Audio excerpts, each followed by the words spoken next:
Hi, my name's Simon Thorpe and I'd like to tell you about a proposition for introducing a new alternative debt-free currency called the N-Euro. The key ideas are that the real cause of the Eurozone crisis is not, as many people claim, overspending by governments that can only be cured by austerity.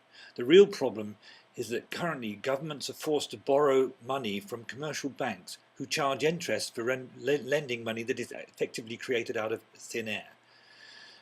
There's a possible solution, and I think that solution is that governments could introduce sort of parallel debt-free currency at the national level called the N-Euro.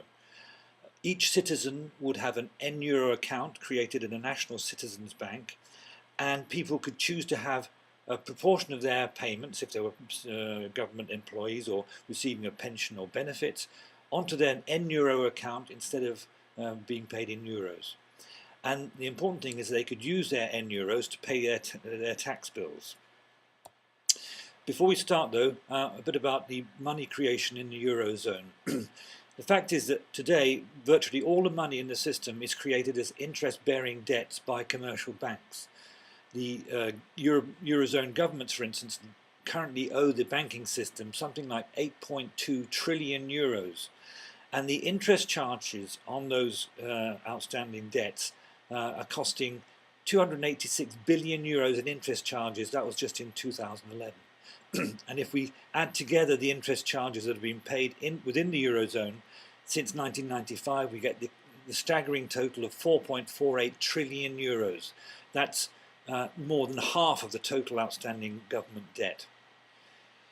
The Lisbon Treaty prevents central banks, such as the European Central Bank, lending directly to governments, and that's why governments have to go and borrow money from the commercial banking financial system.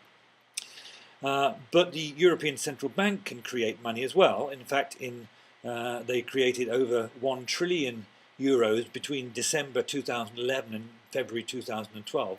But they handed it just directly to the commercial banks, and they even charged them a very modest 1% interest charge. If they lent the same money to the Eurozone governments, we'd not have the same troubles we have at the moment. Actually, it's worth noting that the Lisbon Treaty actually makes it possible for the central banks to lend to what's known as publicly owned credit institutions. And this offers another way out, which I developed in another YouTube video back in April called Solving the Debt Problem. But there are, I think, other alternatives. The alternative I'd like to talk about today is the idea of having an alternative currency, a debt-free currency.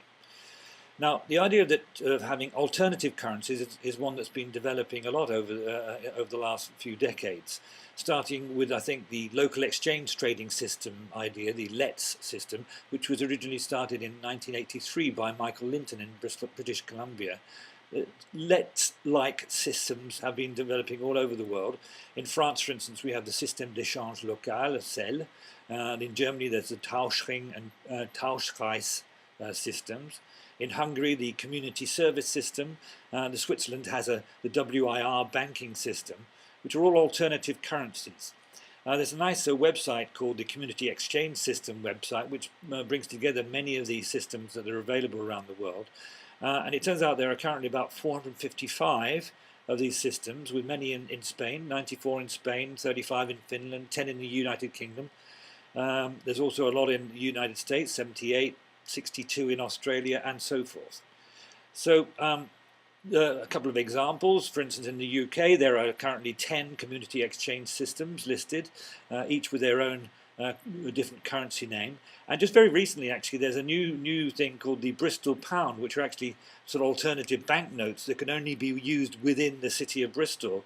These were introduced on the 19th of September this year.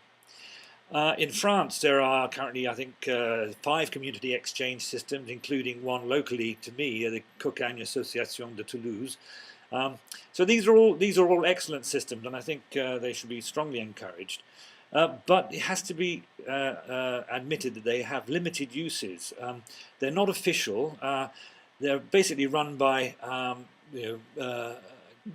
keen sort of keen people, but you can't do things like paying your taxes with this for a very simple reason. It's not an official system. So what I'd like to talk about today is what would happen if you could pay your taxes with such a mechanism. Essentially, what would happen if it was the government, the national government, that created the exchange system. This is essentially the idea behind the N-Euro solution. What I'd like is an alternative currency to be introduced at the national level by governments in the Eurozone, or actually elsewhere as well. It could be called the N-Euro, or National Euro, New Euro. The important thing is these N-Euros only actually exist as numbers in a national citizens' bank. There aren't any notes or coins involved. All citizens would be automatically provided with an N-Euro account if they wanted to use it. And citizens would be able to choose to have a proportion of their income, if they're a public sector worker, for instance, or pensions or benefits, paid into their account as N-Euros rather than into a conventional Euro account. It would be completely voluntary. The proportion could be 0% for people who don't want to touch N-Euros, up to 100% for people who are really keen. Now the important thing is that these N-Euros can be used to pay for all taxes, license fees and charges made by government. And that's what guarantees the value of the N-Euro. It's because the government accepts it for payment of taxes that gives the N-Euro its value. And you could have a situation where citizens could opt to have just enough money paid in N-Euros to cover their tax payments and have the rest paid in euros if they want. If you had a sort of pay-as-you-earn tax system, you could do this very, very easily. But it's not just citizens that could be interested in this. Businessmen would also potentially be interested, because businesses could also have an N-Euro account. They could use their N-Euros to pay tax claims just as ordinary normal citizens would do with their income tax. And they could offer customers to pay in N-Euros using a special N-Euro payment card that could be provided by the government. You could have a sign outside your shop, for instance, saying N-Euros accepted here. Now, interesting, I think the government could operate the N-Euro payment system free of charge. After all, it's just a question of adding a number to one account and subtracting it from another. And in fact, merchants could avoid in this way the 3 to 4% they currently typically pay to credit card companies such as Visa, MasterCard and American Express, which would actually mean that maybe N-Euros could rapidly become the preferred method of payment. You might even have businesses offering a 3% discount for paying N-Euros because they can avoid the credit card charges. So what about some other questions? Well, can N-Euros be converted into conventional euros? Well, I thought about this for a bit, and it seems to me that it would be much better if they weren't officially, at least, convertible. If they did, then governments could be accused of trying to print euros to pay off their debts. That's not the idea.